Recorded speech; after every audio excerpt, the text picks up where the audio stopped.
নমস্কার, আপনারা দেখছেন ওঙ্কার বাংলা। জেলা সারাদিনের খবর নিয়ে সঙ্গে রয়েছে দেবাঞ্জলি। নজর রাখবে এই মুহূর্তের জেলার বিশেষ কিছু খবরের দিকে। অবশেষে জিজ্ঞাসাবাদের পর দিল্লি বিস্ফোরণে যুক্ত সন্দেহে আটক জানিসার আলমকে শনিবার বিকেলে ছেড়ে দেওয়া হয়েছে বলে পরিবার সূত্রে জানা গিয়েছে।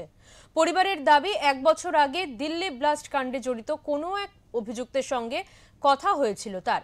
সেই সূত্র মারফত তাকে জিজ্ঞাসাবাদের জন্য এনআইএ আটক করে নিয়ে গিয়েছিল শিলিগুড়িতে।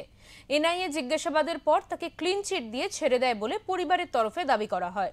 উল্লেখ্য, দিল্লির লালকেল্লার বাইরে ঘটে যাওয়া বিস্ফোরণ কাণ্ডে যুক্ত সন্দেহে উত্তর দিনাজপুরের সূর্যাপুর বাজার এলাকা থেকে এক মেডিকেল ছাত্রকে গ্রেফতার করার ঘটনায় চাঞ্চল্য ছড়িয়েছিল। ধৃত যুবকের নাম জানিসার আলম।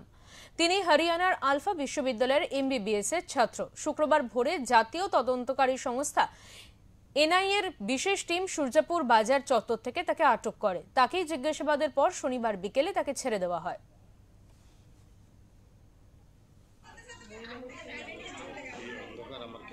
হরিয়ানাতে একটা মেডিকেল কলেজ আছে,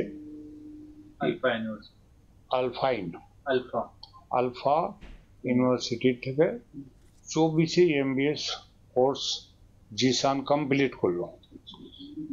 এখন এমবিবিএস কমপ্লিট করলো। এখন ওখানে ও নিজের বাড়ির পাশে ওখানে চেম্বার করেছে, ওখানে বসে। আর গত রোববারে ওর একটা পরীক্ষা ছিল এমডির চণ্ডীগড়ে।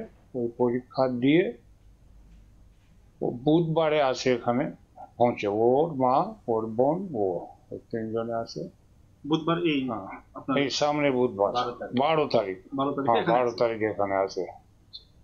এখানে কোনো কারণ উদ্দেশ্য কি কারণে আসছে? ও আসছে এই জন্য যে ওর বড় কাকাটা যে আছে, ওর একটা মেয়ে আছে।